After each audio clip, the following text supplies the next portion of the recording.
it would be about art and philosophy, particularly the imitationism and representationism.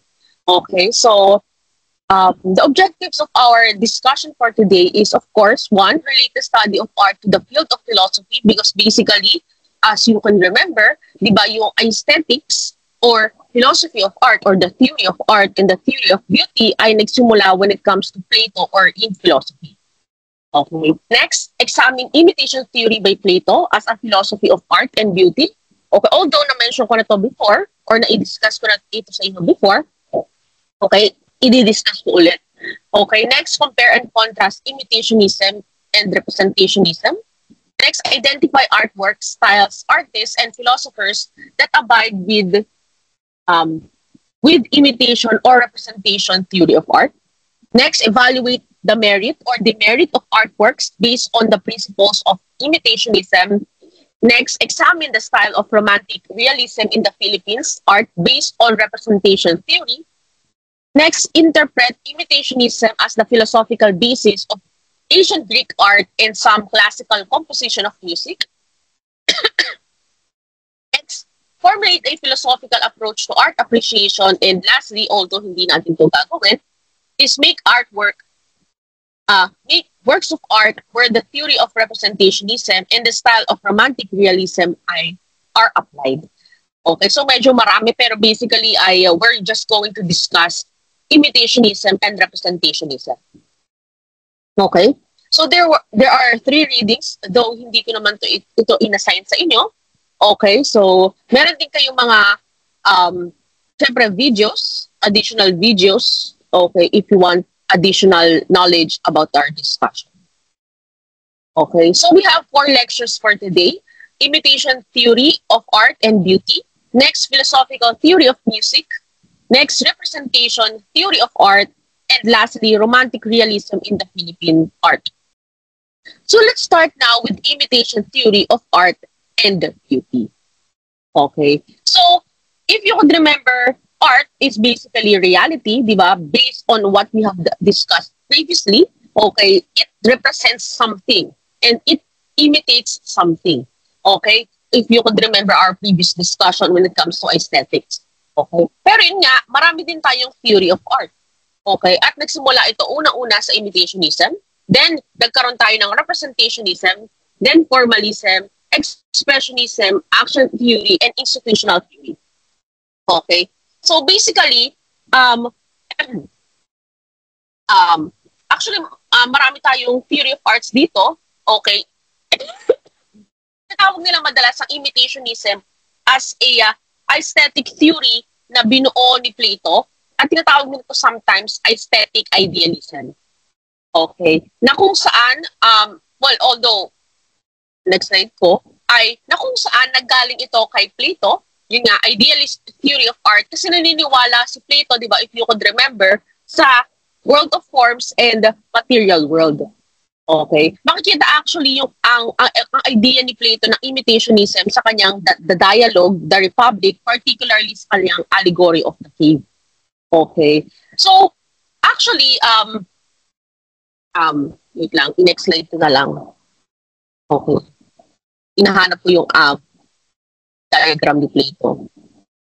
Okay. Anyways, okay. Naniniwala, di ba, if you could remember, di ba, si Plato ay naniniwala siya sa world of forms and in the material world. Na kung saan ang material world, saan ba kasi yun? Yung diagram na yun. Okay, na kung saan ang material world ay ito yung kung saan nagre-reflect lang ang material world sa world of forms. Right? Because the material world is something that is changeable, imperfect, at lagi siya nagbabago. Actually, meron pa din daw mas perfect doon sa material world na nabubuhay tayo ngayon. Actually, di ba, like I said in our previous discussion, yung mundo natin ngayon is the material world. Yung nagagalawan natin. Okay? Nakikita natin, nahawakan natin based on our 5 senses. On the other hand naman, yung world of forms, ito yung nasa utak natin. Okay? Na kung saan, like I said nga, kapag sinunog natin lahat ng gamit sa buong mundo, may matitira. Diba?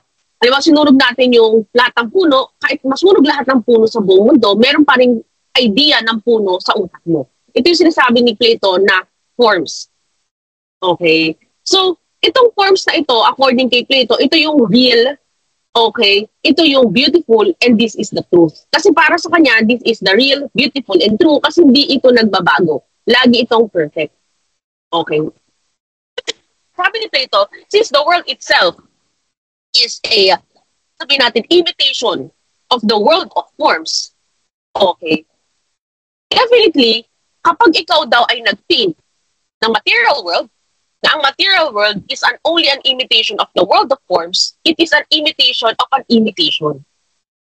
Halimbawa, nag-realism painting tayo, di ba, ng sunset, na ang sunset na tinitingnan natin is from the material world. And since the material world is a reflection of the sunset in the world of forms, so we just created a copy of a copy. Okay. Actually, ito yung isa sa mga theory na sinasabi ni Plato when it comes on his idea of imitationism. Okay, actually dahil dito nga, naniniwala si Plato na ang kanyang concept of beauty is something within the thing itself. It is an absolute. Okay, although yung thing itself ni Plato is something, it's something in the form. Absolute siya lagi. Okay. On the other hand naman, relative, di ba, isa to sa mga debate within the theory of beauty na ito naman ay maaring nasa taste ng tao or kung ano yung sa tingin niyang maganda na without any basis on a physical property. Kasi madalas ang absolute concept ay halimbawa property ng isang bagay, halimbawa nagpo-follow siya sa certain order or nagpo-follow siya sa isang certain yun nga idea like the world of forms. Okay. Yun nga. Okay. Ayan. So, if you can also remember our previous discussion, di ba? Ang aesthetics is, nag-aaral siya sa beauty. Okay? Na may mga aesthetic terms tayo na beautiful and ugly. Okay? Madalas din kasi sa panahon ni Plato or sa panahon ng, or sa theory of beauty and the theory of art, okay, may ina-associate yung idea ng beauty. Okay, like I said kanina, yung beauty is associated with the idea of truth and good. Okay, kasi ito yung mga knowledge according kay Plato na kasama sa world of forms. Habang naman yung ugly, since ang beauty, truth, and good ay magkakasama sa world of forms, yung idea din ng ugly, falsity, illusions, ignorance, and evil magkakasama. So basically, lahat ng idea ng good, lahat ng mga positive, okay, the terms ay magkakasama. So kaya nga makikita nyo dito sa diagram na to, ang beauty ay kasama sa truth, reality, knowledge, and good, habang ang ugly ay kasama niya yung falsity, illusion, ignorance, and evil. Dito sa orange side is actually ito yung mga branches of philosophy na laging ina-associate in the earlier times na ang aesthetics, ang pag-aaral sa beauty, is lagi siyang associated sa logic, metaphysics, epistemology, and ethics. Kasi nga, pinagsasama-sama yun ng philosopher. Kaya typically, kapag tayo ay nakatingin sa isang artwork, di ba lagi natin iniisip ang artwork ay dapat maganda at mabuti. Di ba? At pangit naman yung artwork kapag para sa atin nagpapakita ito ng ugliness at evil. Di ba? Kasi lagi nilang ina-associate yun. Okay, ito nga, ito yung nahanap ko. Okay. So, yun nga, kasi naniniwala si Plato, like I said, na meron tayong world of becoming and world of being. And world of art. Ano ba ito? Ito yung sinabi ko kanina. Basically, ang world of becoming, ito yung, ayan. Okay. Ang world of being, ito talaga yung world of forms na sinasabi. Ito yung reality, the unchanging eternal forms, yun nga, universal form. Okay? Kasi ito talaga yung totoo. Yung world of becoming, ito yung laging nagbabago. Ito yung material world, na appearance lang siya ng world of being. Okay? Hence, kung may beauty man tayo, okay, yung beauty na yun ay nasa world of forms. Okay, halimbawa kapag may nakita tayong magandang babae, hindi siya maganda because of her physical appearance. Rather, she is beautiful because she reflects the world of being, the form of beauty. Okay? Yun nga, yung world of becoming or the material world, ito yung changing, temporal, individual thing. Diba? On the other hand naman, yung world of art, o yung theory of art ni Plato, di ba sabi ko nga, if you paint something from the world of becoming or in the material world, okay, you are just copying a copy because the world of becoming or the material world is an appearance or a copy of the world of forms. Okay, or the world of being. Kaya imitation theory lang siya. Diba? If you could remember, sinabi ko na dito sa inyo before na nagsimula kasi ito sa allegory of the cave, di ba? Na ang truth, kapag lumabas ka sa cave, or nakalabas ka doon sa shackles, or nakatakas ka doon sa shackles, na nagpupush siya yung humarap lagi doon sa wall. Okay? Ito yung world of being. Kasi sobra daw tayo nasanay na akala natin yung real world natin, ito yung pinanganakan tayo. Okay? Yun nga lang daw, di ba, lagi siyang nagbabago. Yun nga, just like the allegory of the cave, is nasanay tayo na akala natin, since pinanganak tayo, nakaharap tayo dun sa pader, na nagpuproduce ng shadow, akala natin ito yung real world. Pero hindi, di ba? Sinabi ni Plato, we can remove ourselves from the shackles and go outside at ma-realize natin na may real world pa. So ito yung world of forms or yung world of being. Okay, kaya kung makikita nyo sa baba, di ba, mas binibigyan pansin ni Plato yung idea of a chair. Metaphysical term to because it is a concept. It is an abstract concept, okay, na something that is beyond the physical realm. Okay. On the other hand naman, sa world of becoming or in the material world, meron tayong material chair or the physical chair. Okay. Na yung physical chair is rather a copy of the world of being na nasa world of forms. Nag-i-imitate lang siya. On the other hand, when we paint this chair, okay, hence this chair that you have painted, you have captured, okay, material lang siya. Kasi tandaan natin, sinabi ko din to sa inyo before, okay, we cannot paint something we have not experienced. And in the time of Plato, naniniwala pa rin siya sa experience ng tao. Pero yun nga, mas mahalaga pa rin yung mind or yung our capability of intuiting the material world. Pero yun nga, di ba, mahirap kasi, halimbawa, malaman agad ng tao na tayo ay nakakulong sa world of forms, or sa world of material world, or sa world of becoming. Mahirap yun, malaman. Okay. And typically, since painting, halimbawa, or creating an artwork is based on our senses, our five senses, lahat ng pinipaint natin ay produkto ng five senses na to. And ang five senses ay lagi lang siya nasa material world or nasa world of becoming. So every time you're going to paint something na galing sa iyong experience, lagi lang siya nakabase sa material world. Kaya lesser, para kay Plato, lesser yung art para sa kanya. Okay? Mas, sabi nga niya, hindi daw matutungbasan ng isang poet, isang artist, ang isang philosopher. Kasi during the time of Plato, okay, philosopher lang ang meron eh. Wala pang science, if you could remember our discussion. Okay?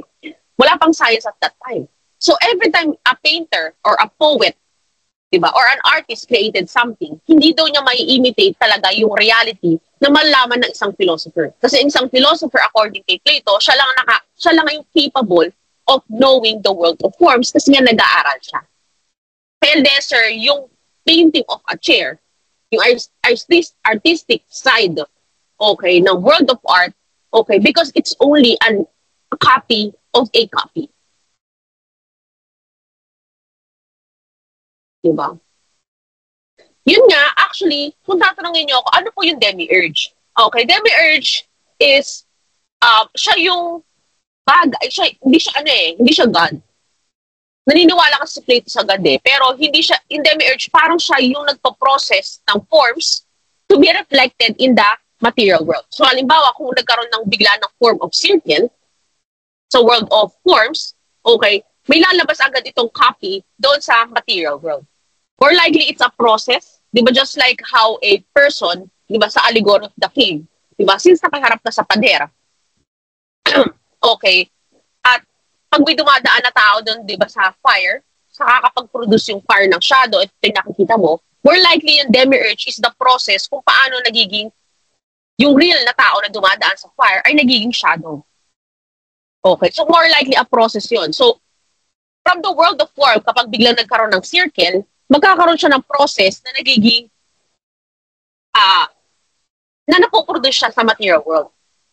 Okay, so more likely, ang demiurge, siya yung nagpo-process from the world of being or from the world of form, napoproduce niya ngayon yung appearance of this object na meron na tinitingnan natin sa world of forms. Siyempre, si artist naman on the other hand, siya yung nagke-create ng art.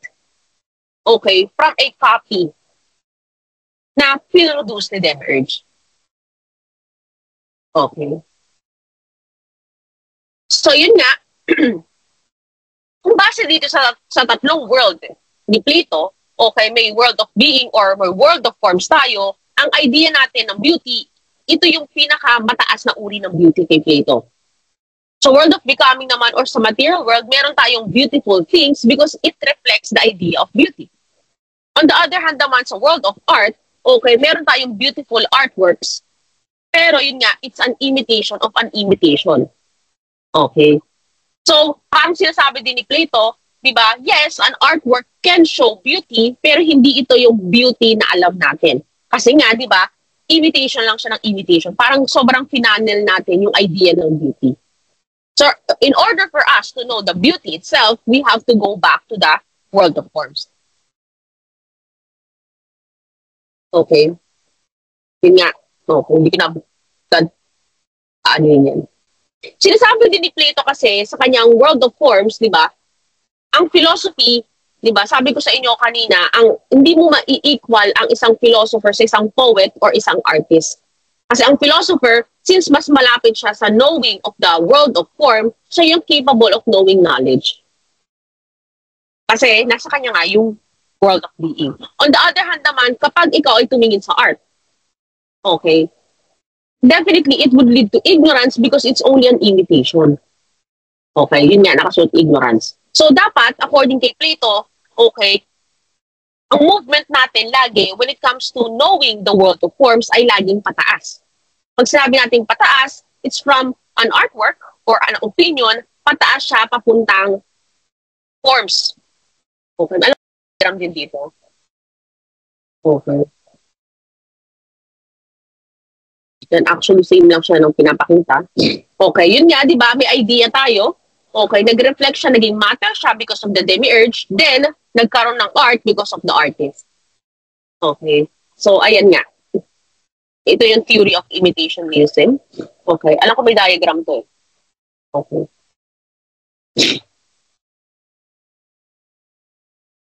Okay, yun nga lang yung idea or yung forms, okay, na alam natin is only capable of being contemplated by a philosopher. Yun nga sabi ko sa inyo kanina. Okay. On the other hand naman yung matter, okay, or the appearance of a chair can be created by someone else. Like for example of the chair, it's made by the carpenter. Okay. Art naman, on the other hand, a painting of an art is created by an artist or a painter. Ayan, ito ba yun? Okay. So, maganda example dito ang binigay is ito. Okay. When it comes to analyzing a certain artwork based on imitation theory, ang movement natin ay pwedeng magsimula tayo sa world of forms or pwede tayo magsimula sa world of art. Diba? Magandang example dito yung Titanic. If you have watched Titanic, diba, meron tayong imitation doon of Rose. Diba? Rose is only a character, kaya definitely she is within the sphere of an artwork. Diba? Rose Dawson in the film of Titanic, meron tayong artistic beauty. Okay? And this was portrayed by a real person, Kate Winslet. So si Kate Winslet, siya talaga yung world of becoming or the material world. Because yung kanyang character na Rose Dawson is only, sabi natin, an imitation of a real Kate Winslet. Pero syempre, si Kate Winslet, alam natin maganda siya. Okay, she portrays the idea of beauty na nasa world of forms. Okay? So kung makikita nyo dito from a fictional character to the real actress, at this real actress, if she is beautiful, then she reflects this form of beauty. Meron tayong idea of beauty. Okay? Pero character lang to. Kaya nga, di ba, minsan bakit napapansin natin na mas popular yung actor or actresses when it comes to portraying the character instead of the character itself. Kasi maaari, di ba,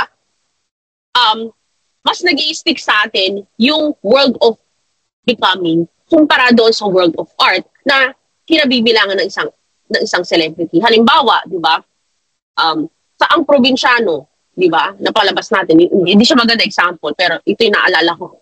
Di ba, mas kilala natin si Coco Martin kumpara doon sa Cardo na character niya. Di ba? Kasi mas nag-i-stick yung Coco Martin because that is the real or that is the material world or world of becoming na alam natin. Na alam natin din na si Cardo is only a fictional character. Kaya mas nag-i-stick si Coco Martin.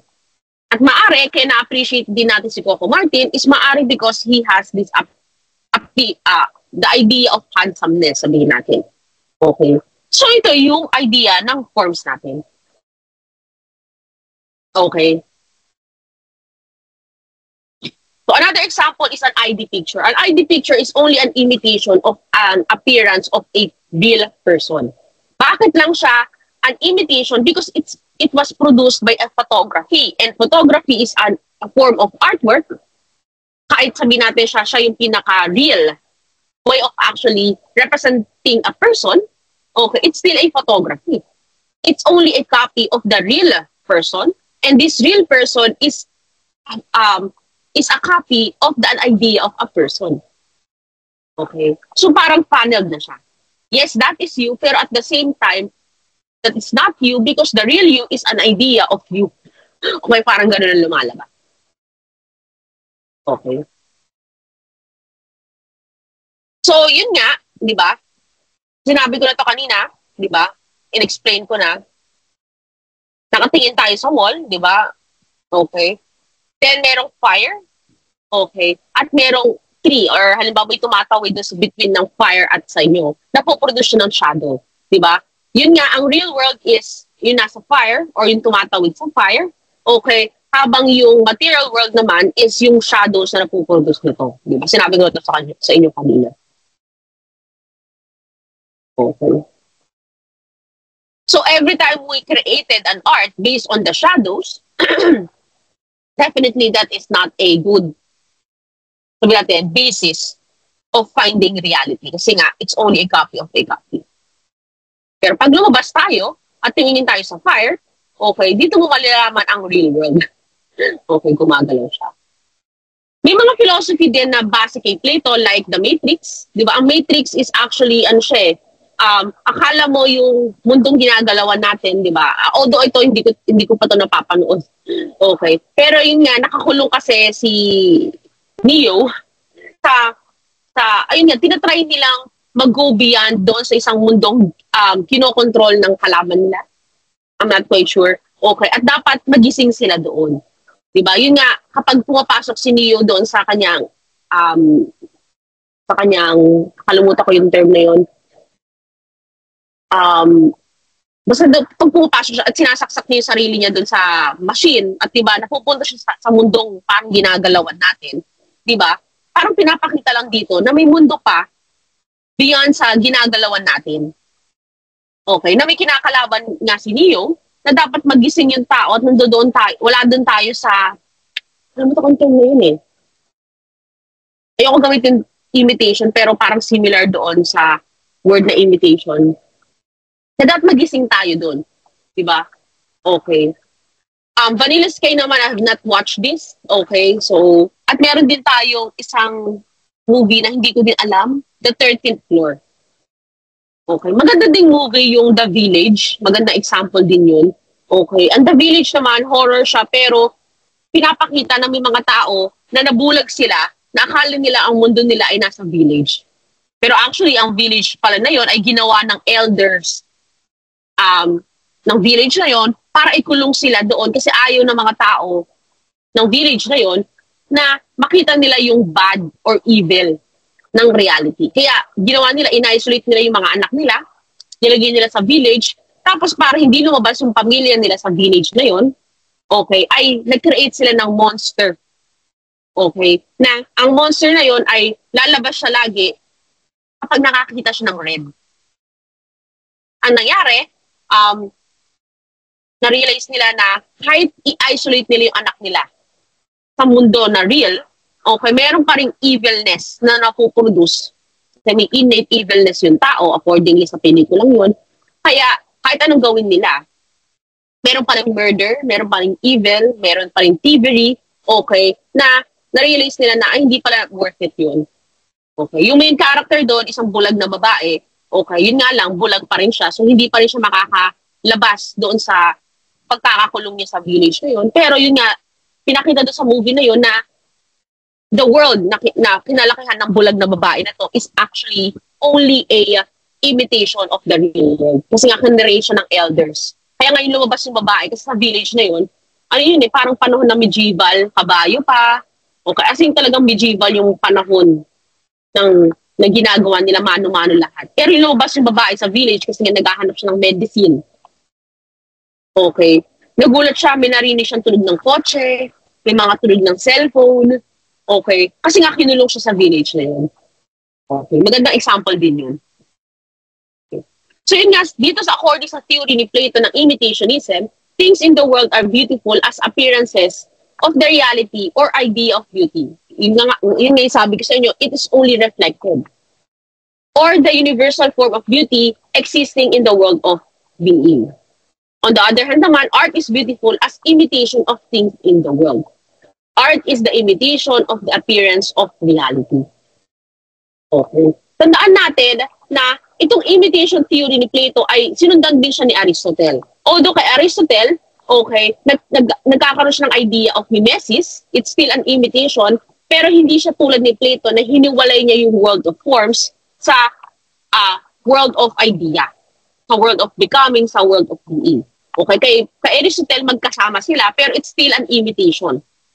Okay, yung artwork, it's still an imitation, pero yung ini-imitate lang niya, yung real pa rin. Kasi kay Aristotle, since hindi niya hiniwala yung world of forms sa world of appearances, okay, kung magpe-painting tayo halimbawa ng sunset, yung sunset na yun is the real sunset.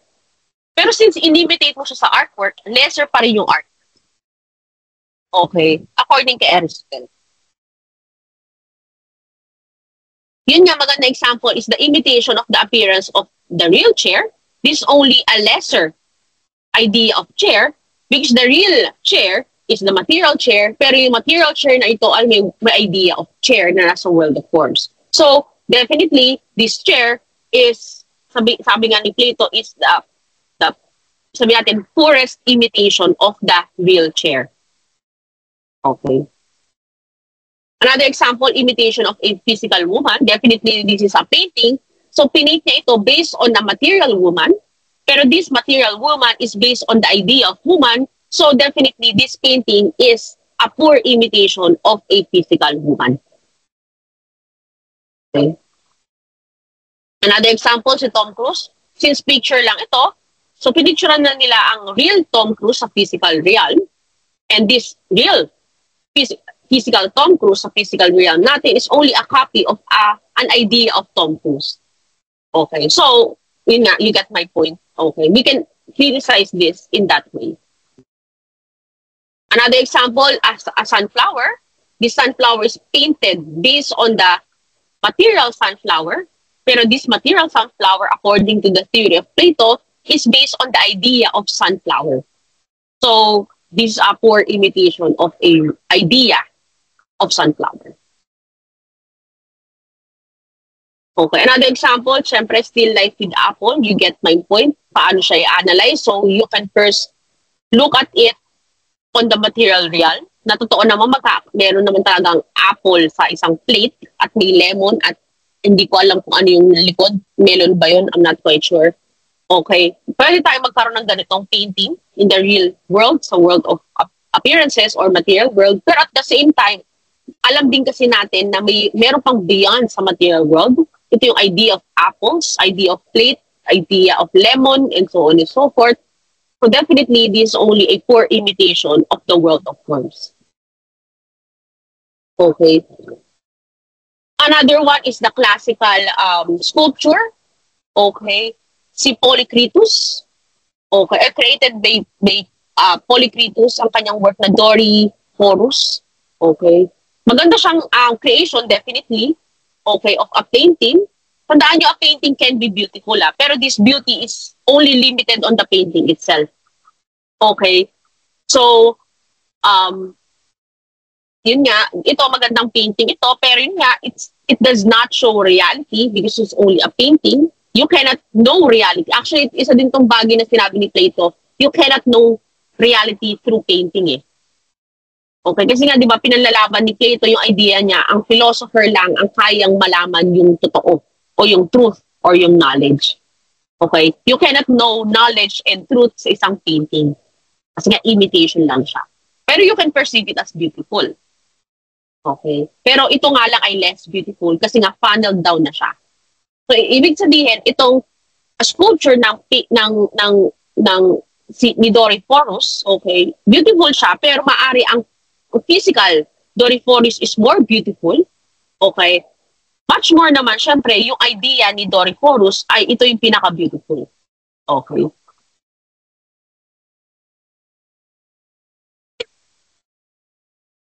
Yung Kauros, another sculpture. Okay? You got my point here?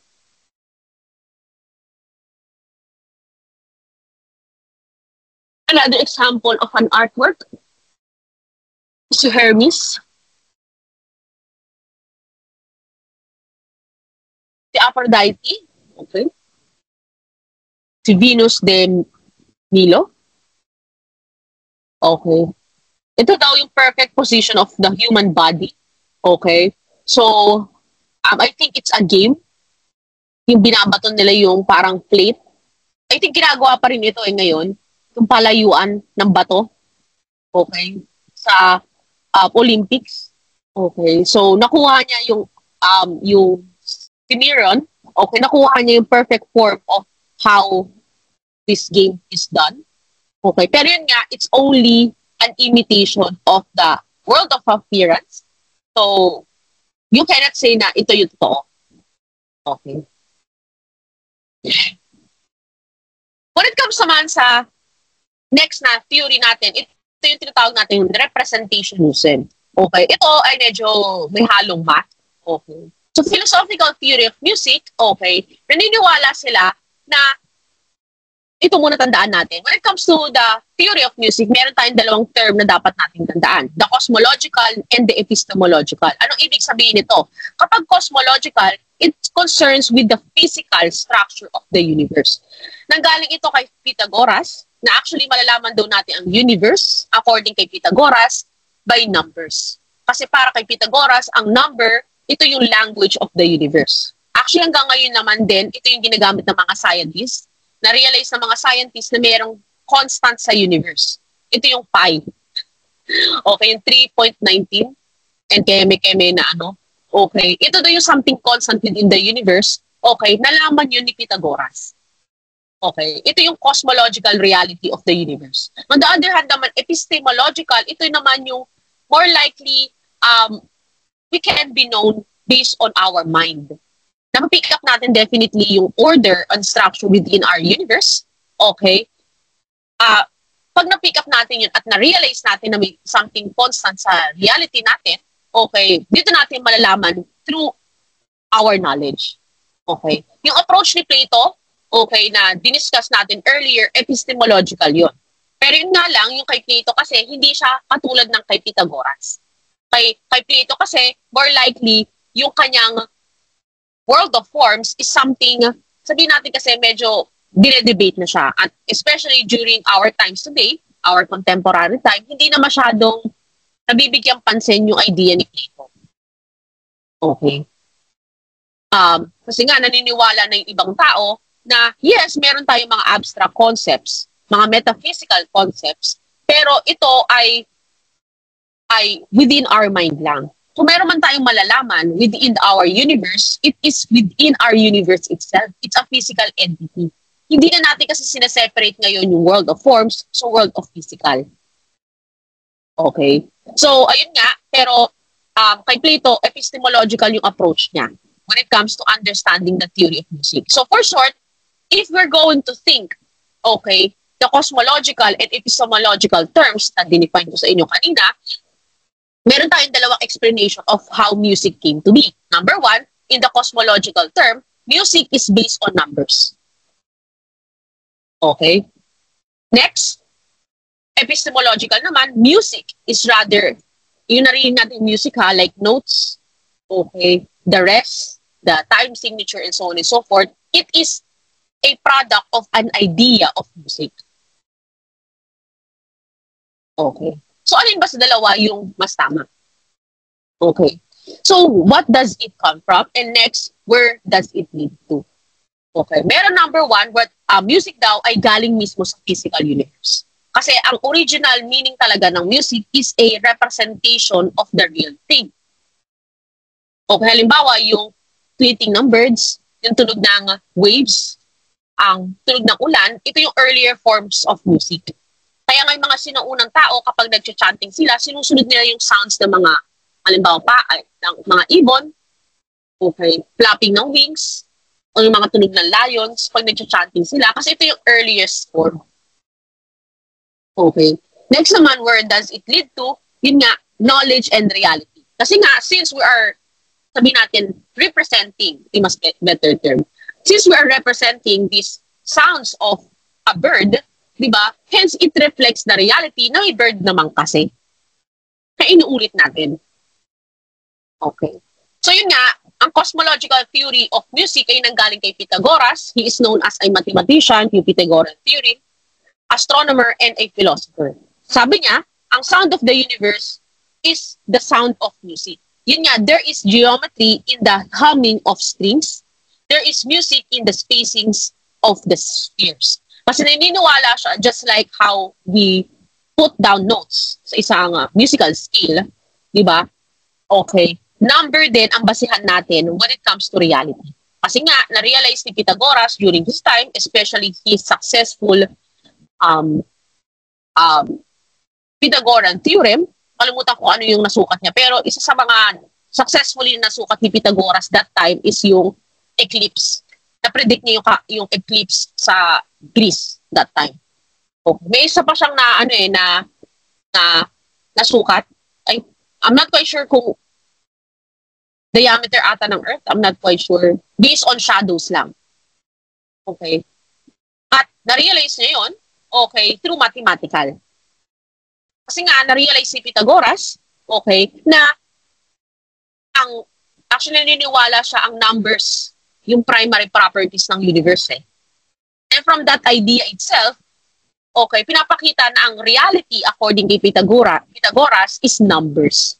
So, hence, every time you're going to create music, okay, numbers lang rin yan. Di ba? Kaya nga, kapag yung mga notes, yung whole note, half note, quarter note, and 16th note, 18th note, di ba? Lahat yan may bilang. Tapos may time signature pa tayo, meron pa tayong metronome, okay, okay, lahat yun kasi shows numbers.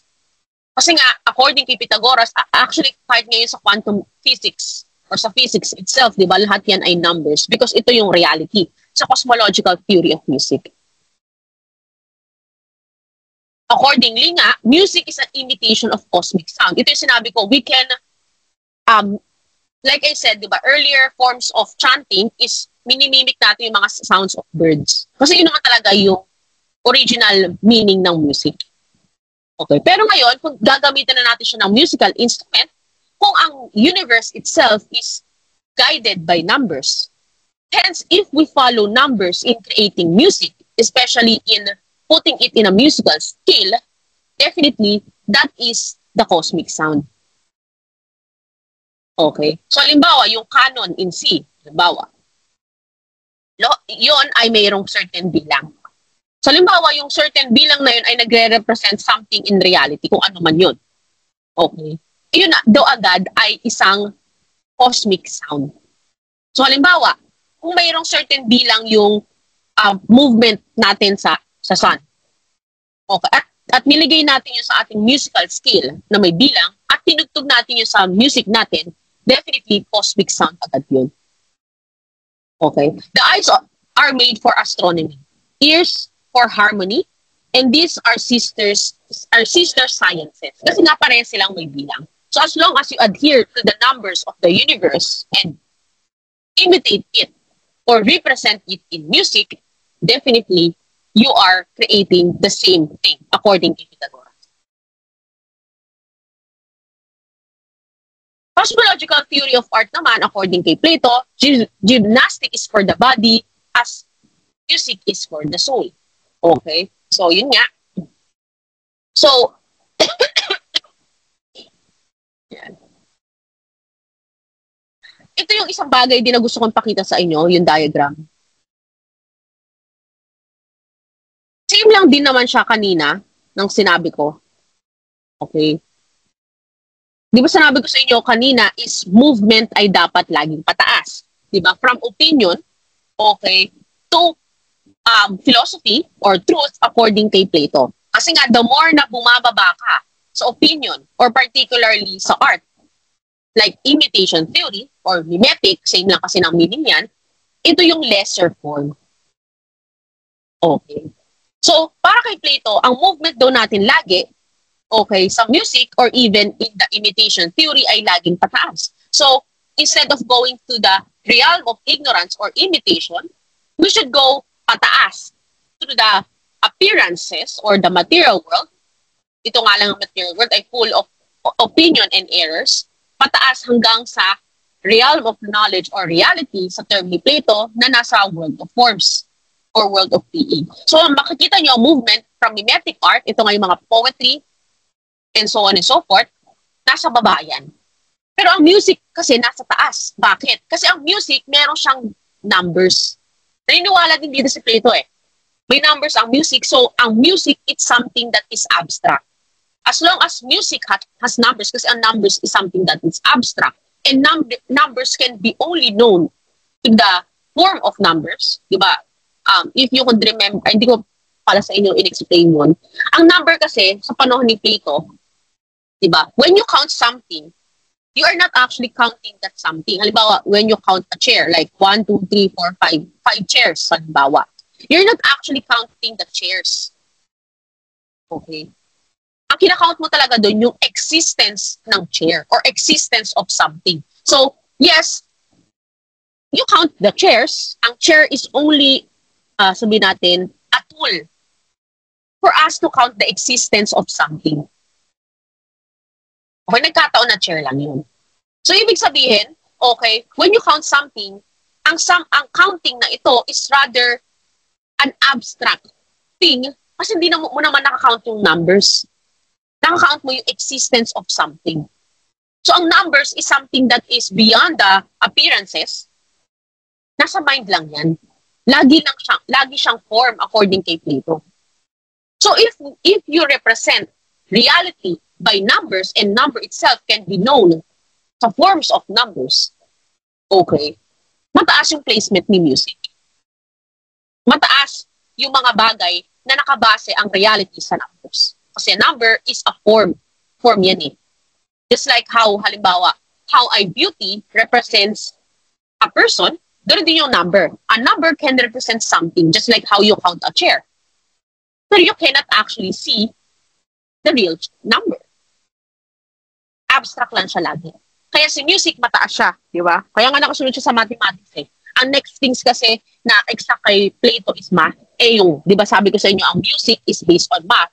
So, basically, mataas yung placement ni music. Okay. Di ba, after nga ng astronomy, then physics, di pa nila alam kasi yung physics na meron tayong science ngayon. Okay. Pero yun nga, next nun is biology. Ang biology naman kasi purely physical thing yun eh, ng world of material natin. History, definitely. Okay. Literature, ito medyo mababa na to kasi imitation lang siya eh. Parang inuulit lang niya yung history pero hinahaluan niya ng fictional things. Then, lastly, yung paintings, sculptures, and so on and so forth. Pero makikita nyo dito, mataas yung placement ng music. Diba?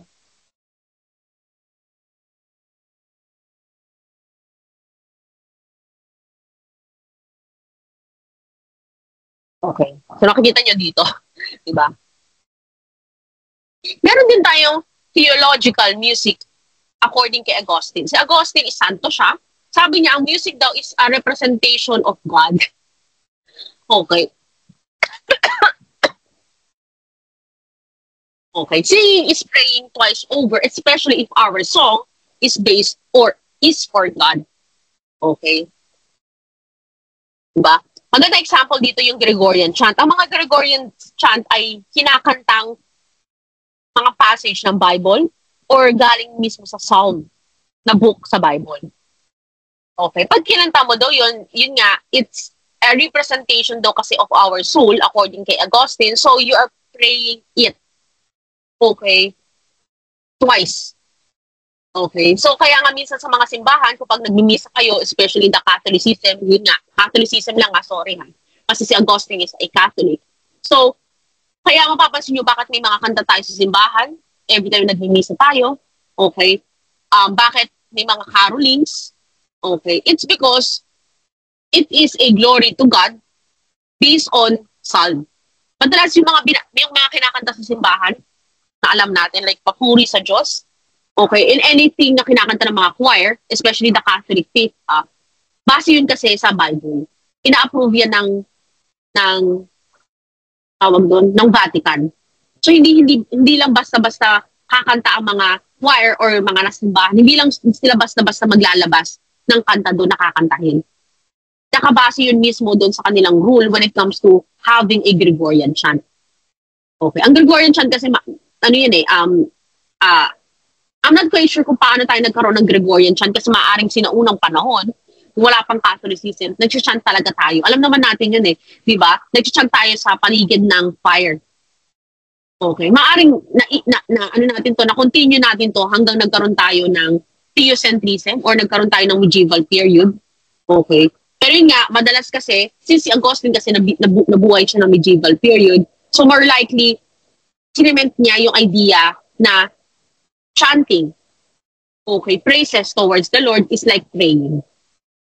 Okay. So, mataas yung placement ng music according kay Augustine, especially if it's a Gregorian chant. Okay. Okay, tingnan natin. Okay. So, ayun nga. When it comes to the communion of saints, ang pinakamababa dito definitely is church suffering, particularly the hell and the moral sinners. In order for you, okay, to be, sabihin natin, to be forgiven, you can be doing prayer. Siyempre, kapag nasa hell ka, okay, or nasa purgatory ka, okay, you can pray or you can sing accordingly, pero Gregorian chant lang, para syempre, maaring mapunta ka sa earth or mapagbigyan ka at mapunta ka sa heaven. Pag nasa earth ka naman, syempre, in order for you to go up towards the heaven, di ba? Okay, you can do prayer or music. Kasi nga, gaya nga ng sabi ko, yung Gregorian chant natin ay galing siya sa psalm. At yung psalm na yun, accordingly, di ba, sa mga theologians, ay galing kay God yun. Kasi sinulat siya ng, kalimutan ko sino nagsulat ng psalm, si John ba? Not quite sure. Okay. Na ni-revealed sa kanya ni God. So every time you're going to chant or sing the psalm, definitely you are praising the God or God. Okay. Hence, it's equal to prayer. Okay. So you can go to the church triumphant. Okay. Which is heavenly na nandoon yung angels and saints. Kaya nga, di ba, sinasabi nila minsan kapag nagmimisa ka, di ba, aside from holy na ang Mass, because of the Holy Communion or the Eucharist, okay, nagiging holy pa siya because of the Gregorian chant. Di ba? Maganda example din dito yung importance ng music, di ba? Sino ba yun? Yung sa Revelations, mahalaga yung music doon kasi alam ko may tatlong mataas na saints, angels, nakatabi yung si God, na lagi silang kumakanta kay God. Okay. So, lagi yung kanta na yun ay papuri sa Diyos. So, isipin nyo kapag pumasok kayo sa heaven according sa Revelation, is lagi silang nag-chant or kumakanta kay God because yun nga, accordingly nga kay Augustine, music is twice as prayer. Okay. So, mahalaga sa kanila yun. So, ayan. Asan ba yung God doon? Ay, di, ano lang pala to, painting ng hell, earth, and heaven. Okay. So, kung ganito pala, ang definition nila according sa imitationism, okay, painting or sculpture or any visual art is an imitations of appearances of people. Ito nga kay Plato. Music naman is an imitation of the sounds of the universe, according kay Pythagoras or kay Augustine or kay Plato. Dance naman is imitation of movements of animals, nature of things. Literature is imitation of life through language. And drama is an imitation of life through actions and dialogues. So lahat ito, hindi siya magandang source of knowing, hindi siya magandang source of truth, rather, it's an imitation of something else. Okay, let's now go with representationism theory of art.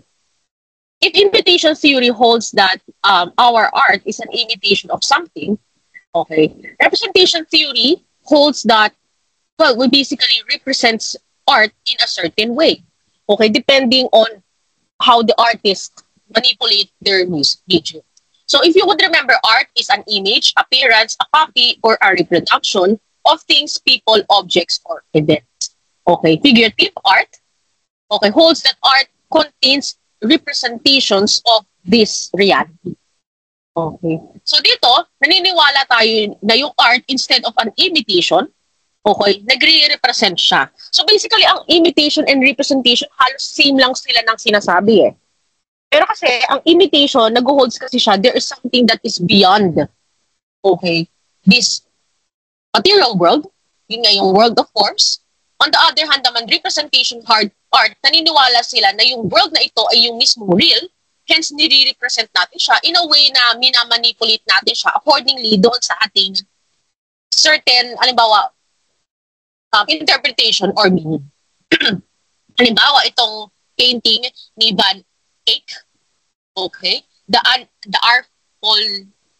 Arnolfini marriage, okay, miniature ko yan, okay. Next would be itong room, bedroom at Arles by Van Gogh, okay, nirepresent niya yung mga objects and things, okay.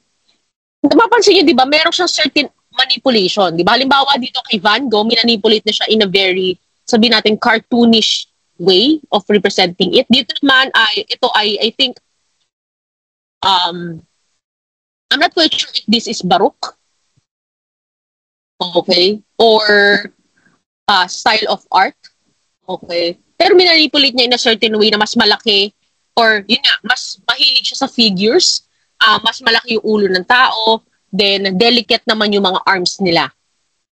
Okay? So, it's a certain way of representing it eh.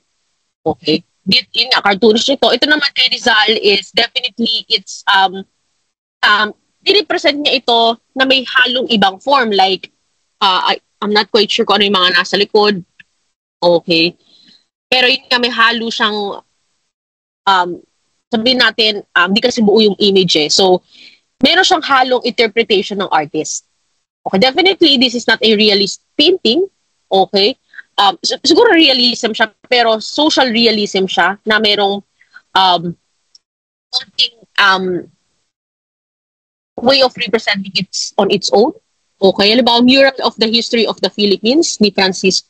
Diba? Mapapansin nyo, meron siyang konting sabihin doon, manipulation based on the artist.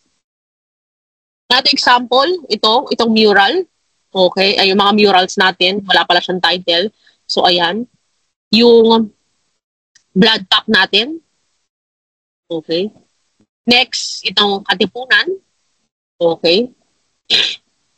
So, yun nga, we have three ways of representing nature according sa representationism. One, physical alteration holds changing the physical appearance of nature. Okay. Like a natural marble turned into a sculpture by carving or cutting. Yun nga, physical alteration. When we do that, definitely we're doing this theory. Next, selective modification. Ito nga, enhancing the appearance of nature, like a forest that becomes a garden by arranging and trimming the plants, or a woman beautifying herself by putting cosmetics on her face. Maganda example dito yung kaninang pinakita ko, yung marriage, Arnolfini. couple, okay, di ba? Naging delicate yung mga features nila, yung nga medyo malaki yung ulo nila. Okay, perceptual interpretation naman on the other hand, copying nature according to the choice of the artist. But the resulting image is still recognizable, like in the style of representation in cubism and fauvism art. Okay, so meron tayong physical, selective, and perceptual interpretation. So, yun nga, example ng physical alteration of nature is from a marble to this Michelangelo Pieta. Okay, so definitely, hinugis natin itong black or marble na ito in according doon sa gusto natin i-represent. Okay, Mary mourning the death of Jesus sa Pieta. Selective modification naman of nature, ito nga from a forest, ginawa natin siyang garden. Okay. Ganang example dito yung landscaping. Okay. Or art of environmental design. Okay. It's still a environment, pero yun nga, minanipulate natin siya in a certain way na selective lang yung inalis natin. It's still an open space. Cosmetology naman, on the other hand, art of facial beautification. Yun nga, tawag doon, in-emphasize natin yung parts of our face like contouring, putting lipstick, eyeshadows, liners, di ba? To enhance the physical characteristics to enhance our beautiful face para maging harmonious siya. Okay. So, maganda example ng perceptual interpretation of nature. Ito palang cosmetology is a modification. Okay, sorry. Modification theory of art or sa representation. Perceptual interpretation of nature, ito yung kung saan we can still represent it, pero it depends on the choice of the artist, right? So dito from a real woman, okay, si Dora Maar, I think siya yung, well, I'm not sure kung sino siya, pero yun nga. Anyways, yun nga, nirepresent ito ni Picasso in a very cubist style kasi nga ito yung kanyang interpretation of a woman, di ba? Two faces of woman, yung weeping woman, di ba? So, nirepresent ito ni Picasso accordingly sa choice niya of his artistic style. So, ito yung lumabas sa kanya. Okay? So, pwede din maging cubist. Okay. So, representationism pa rin. Another example of representing through interpretation is the fauvism. So, a photo of Miss Matisse, ginawa niyang fauvist style na blue. Ang fauvism style is known for having this shocking color na ayun nga, medyo vibrant yung kulay niya na somewhat contrasting. In this case, ginawa niyang blue ang babae, si Mrs. Matisse, at nirepresent yung gano'n. Pero yun nga, makikita pa rin natin kung sino ang kanyang nire-represent na subject, just like a cubism. So, accordingly, dito sa theory of art na ito na representationism, ang art is a recreation of nature. Okay, if an art is an imitation, accordingly doon sa imitationism, dito naman representation or recreation. Okay. Yun nga, art is made by an artist.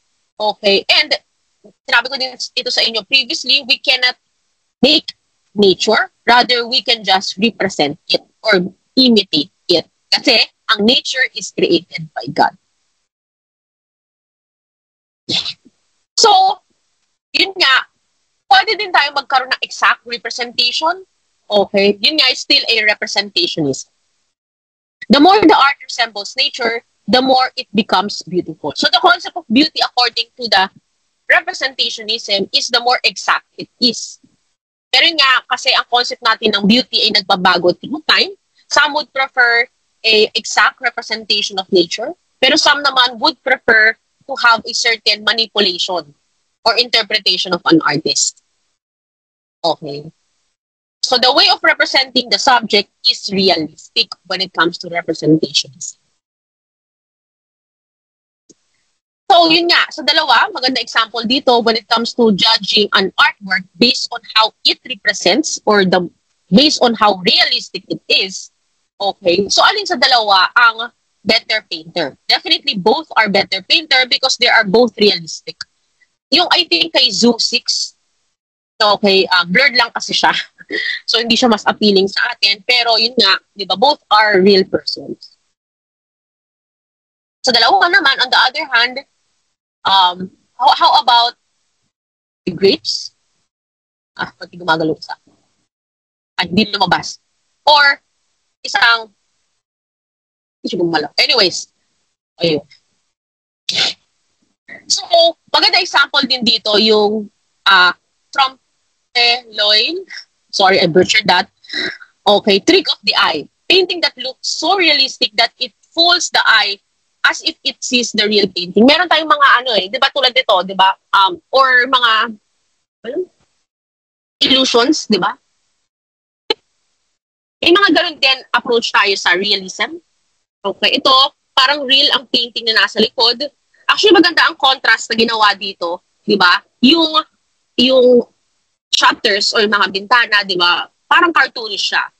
Ikukumpara mo siya sa contrast sa likod na realistic painting, parang naging realistic tuloy yung nasa labas ng windows. Di ba? Because of this illusion. Okay. Yung contrast of this cartoonish window versus the realistic backdrop. Kaya akala natin real. Ngayon, yung nasa likod. Maganda example din dito yung brick. Diba? Parang siyang real bricks. Diba? Pero it's only a painting. Diba? Magandang way of representation is it.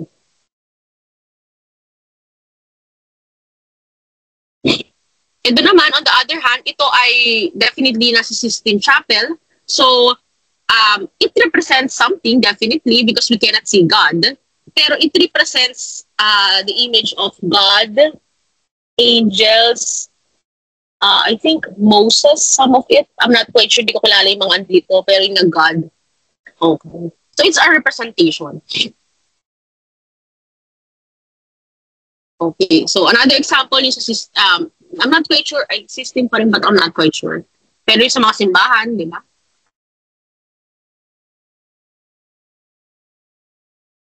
Ito another form of ito more like surrealist yung approach na dito. Okay. Pero it represents something. Okay. So, ayan. Ang galing. Actually, ang galing. Diba? Ito naman is window siya, pero yung mismong painting niya, yung mismong window. Diba? Okay. So, yun. Diba? Very realistic siya.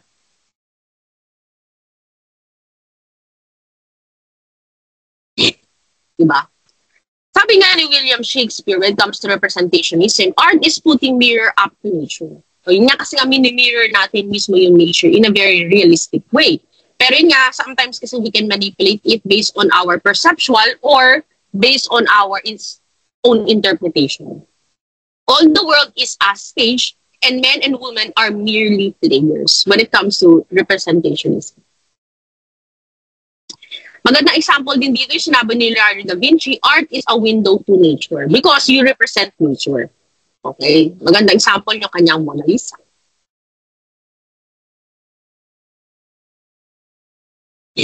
Magandang example din dito yung Chinese art. Okay. The drawing of forms which answer to natural forms. So, pinate niya dito yung bamboo.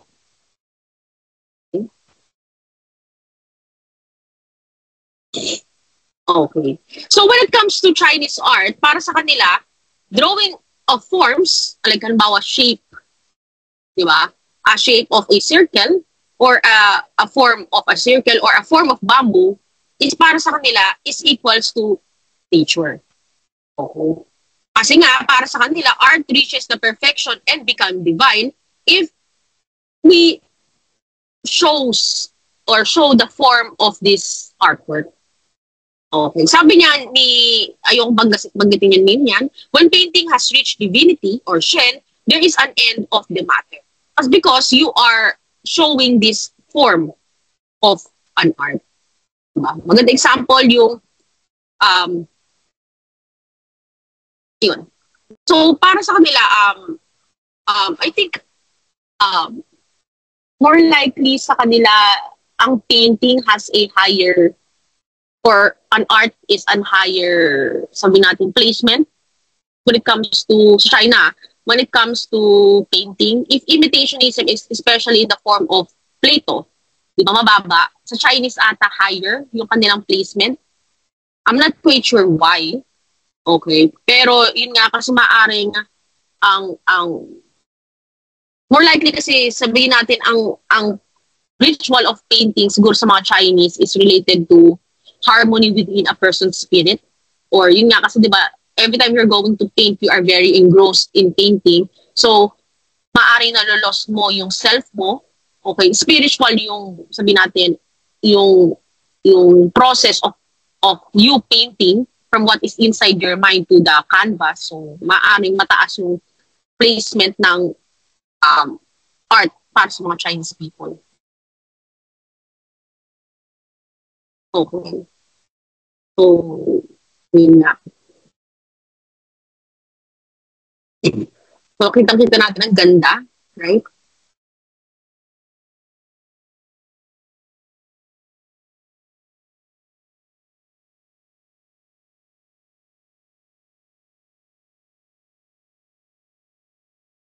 Since mataas yung placement ng mga Chinese when it comes to art, syempre mas maganda yung art sa kanila.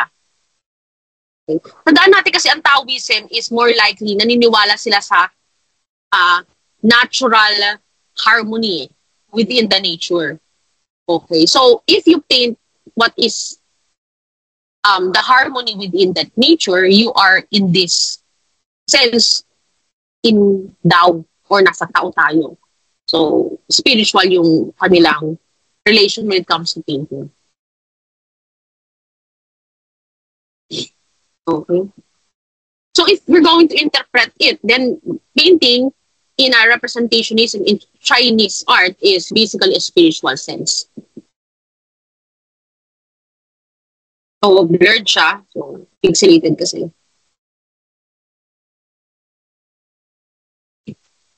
Okay.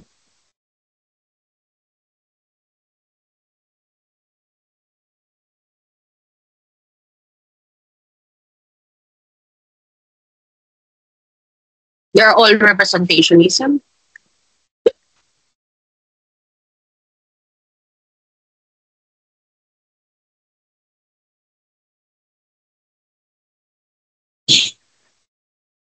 Okay. Let's now go with our romantic realism. It's still under representationism when it comes to the Philippine art. I think the romantic realism ay nauso ni Amorsolo. Okay. So yun nga, pag sinabi natin romantic realism when it comes to the Philippine art, showing only aspect of beauty, idyllic and exotic rural scenes, forms of light and shadow for tourism purposes. Okay? So magandang mga example ng mga painters dito ay si Fabian de la Rosa at yung kanyang student na si Fernando Amorsolo. Okay. So, yun nga, typical kay Amorsolo kasi yung parang mayroong tint of yellowish yung kanyang artwork na somewhat dreamlike. Kaya nga naging romantic siya. Kasi ito yung mga primary features ng Amorsolo painting. Wait lang. Ayun. So madalas, ang features ng romantic realism is rural life, right? So meron tayong puno, meron tayong kubo, meron tayong bundok at sunset, then palayan. So ito yung typical na romantic realism. Okay. And clouds and birds. Okay. So sabi nga dito, yung master of genre in the Philippine art, si Fabian de la Rosa, yun nga pinanganak siya sa Paco, Maynila, studied in Escuelas de las Artes and Académie Julian, Paris, France, director of the Fine Arts in UP, won Gold and Bronze Award in St. Louis Expedition in 1904 and awarded patnubay ng sining at kalinangan. So isa siya sa mga romantic, realistic na representationist artist. Okay, mga painting niya definitely nasa rural area, mabundok. Di natin makita yung likod kasi pixelated, pero isang example ng painting ni De La Rosa. Yun nga, nangingisda. Pasay Beach. Okay, may babaeng may payong, I'm not quite sure. Blurred kasi siya. Okay. So, ito blurred din siya, hindi natin makita kung ano yung nasa likod. Pero kitang-kita niyo naman mapuno or yun nga, idyllic lifestyle. Ayan. Women working in fields. Tama ba? Hindi makita yung word.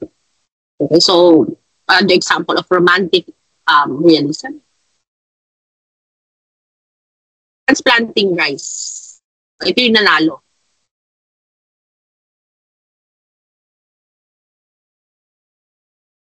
El Condiman. Okay, so nagpapakita siya ng nostalgic idyllic life.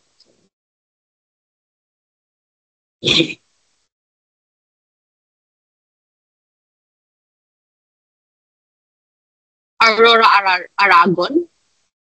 Quezon.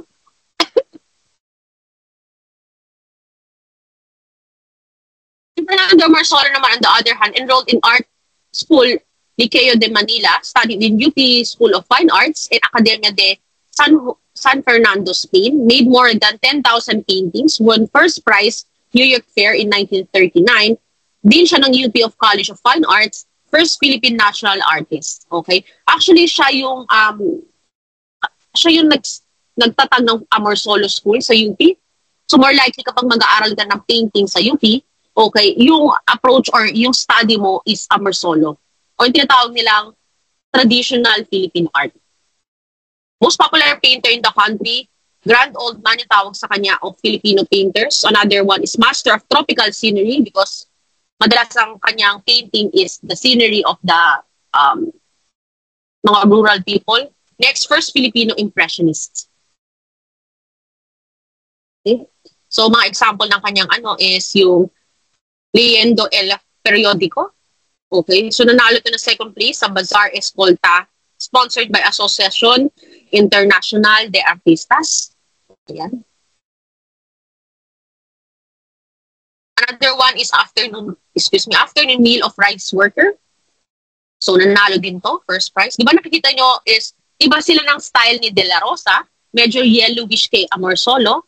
Okay, pero yun nga, kasi impressionist siya. So, kung ano yung impression niya, hinahalo niya dito, yun nga yung pagiging yellow tint ng kanyang painting. Okay.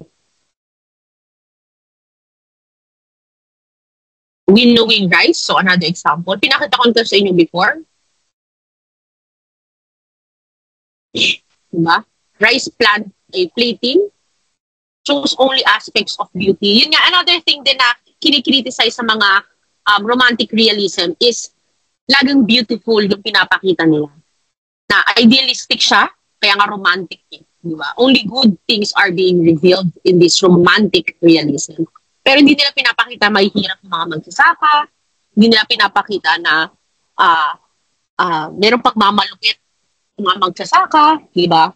Kasi nga, ang romantic realism is more likely for tourist attraction. Kaya nga naging mabenta ang Amorsolo paintings because of that theme. Hindi sila nagpapakita ng ugly side. Okay? Kaya nga nagkaroon tayo ng modern school of art. Okay? Kasi naman on the other hand, yung modernist painting natin, kung ang Amorsolo school ay traditional, ang modern painting naman natin, I think ang modernist painting natin ay nagsimula sa sa UST. Okay? Modernist painting naman natin on the other hand, pinapakita na nila yung nitty-gritty ng Philippine society. Kasi kung ang tawag doon, kung ang Amorsolo school ay pinapakita yung happy side, diba? Ang modern naman natin is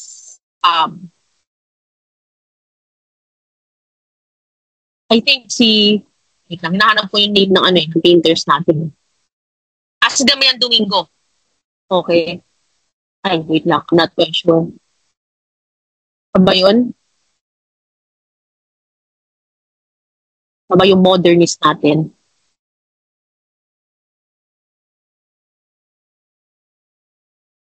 Ay, nahanap ko yung name. Buta ko yung name eh. I'm bad at names.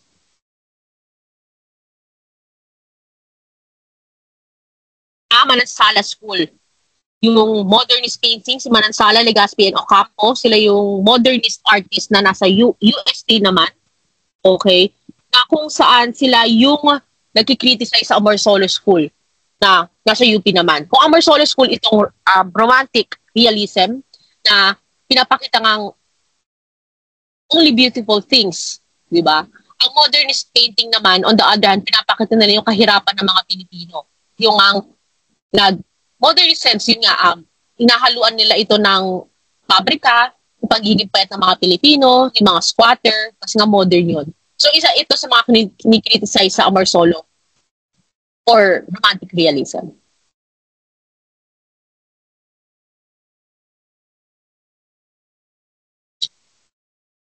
Diba? Parang ang ganda ng buhay ng sa rural, no? Pero hindi nila alam mahirap.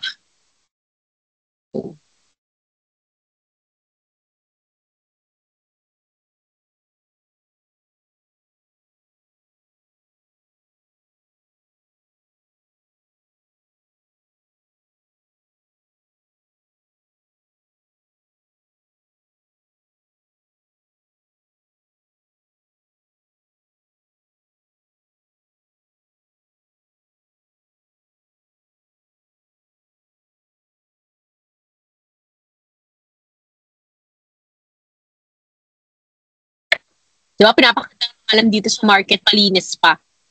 Diba? Mapayapa. Pero ang alam natin, ang palengke ay madumi.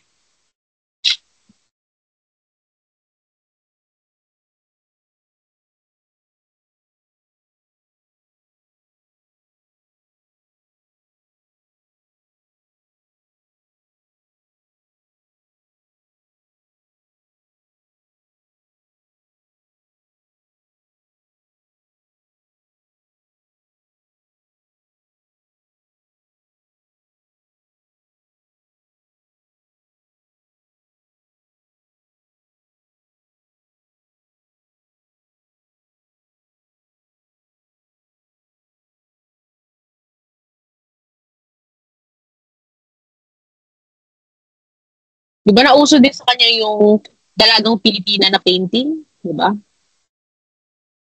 Sa kanya nang galing yun. Yung bilog yung mata, bilog ang shape ng mukha, hindi maitim, hindi din maputi ang kulay ng balat. Diba? Hindi matangos ang ilong, matamtaman lang yung taas, tapos maganda ang ngiti. Diba? Sa kanya nauso yun.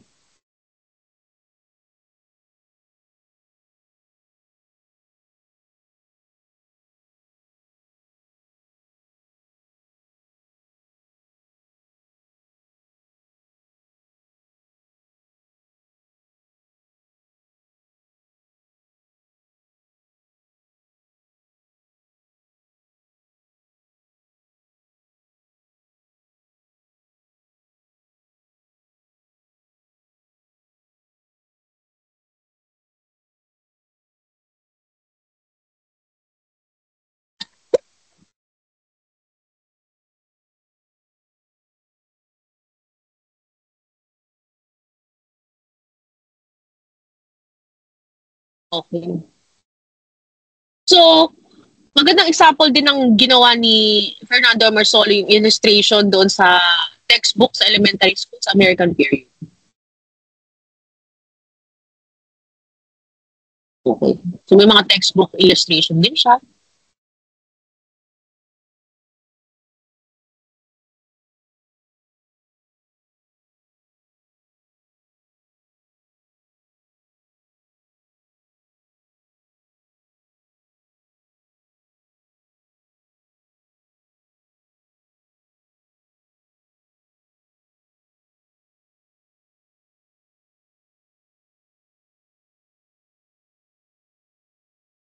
May mga sumunod din sa kanya, syempre, si Isidro Ancheta, kasi maraming follower ang Amersolo School. So, di ba nakita nyo, namimik din niya or nasunod niya yung romantic idealism na movement ni Amersolo.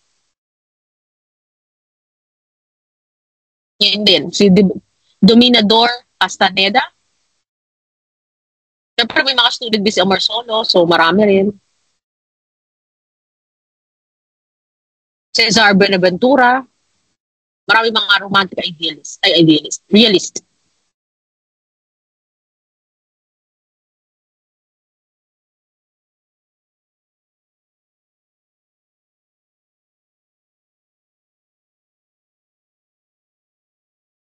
Yun nga, praise for Amorsolo's representational style of romantic realism. The paintings by Amorsolo is true reflection of Filipino soul.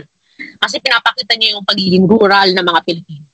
Ang critic lang naman, it's highly commercialized kasi nga binibenta siya, and it is meant for political propaganda by hiding the social reality under the appearance of order and beauty. Kaya nga nagkaroon naman ng Salas School sa UST. Okay. So,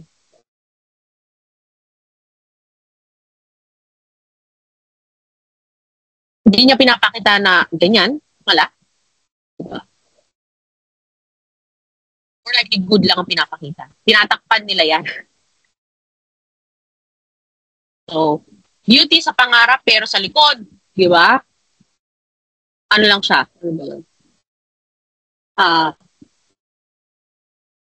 Design lang. I'm not quite sure kung ano to, pero may tinatakpan ata sila, wall lang ata yan, I'm not quite sure. Okay. Ayan. Oh.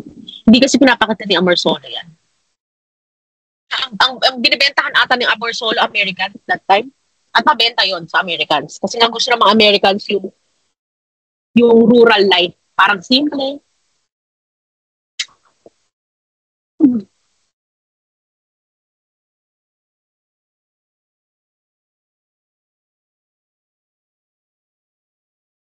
Ito din isang example ng modernist painting na yung kay Manansala. So kita nyo. So Madonna of the Slums. Okay, Philippine art from romantic realism naging through modernism to social realism. Ang movement na kasi natin ngayon social realism na. Okay? So, yun nga. Ang social realism kasi pinapakita niya yung artwork is kinikritik niya at pinapakita niya yung problema ng lipunan. Ay, yun na. Okay?